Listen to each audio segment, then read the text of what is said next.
Hi guys, welcome back to our channel. For today's video, I'm going to show you how to get unlimited free access in Midjourney without registering a new email. But before that, if you are new, please hit the like and subscribe button and hit the notification bell so you can be notified if we post another video. So without further ado, let's proceed with today's video.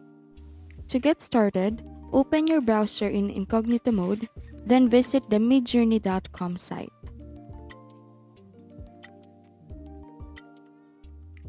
The second thing you should do is to click the Join the Beta button, then accept the invitation.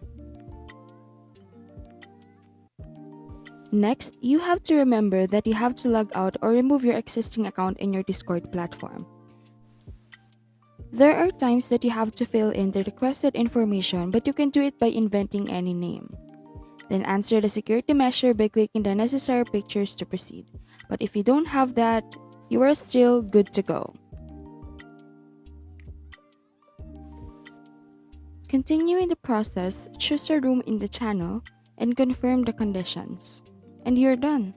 When you reach the limit, just delete the unregistered account, then repeat the process.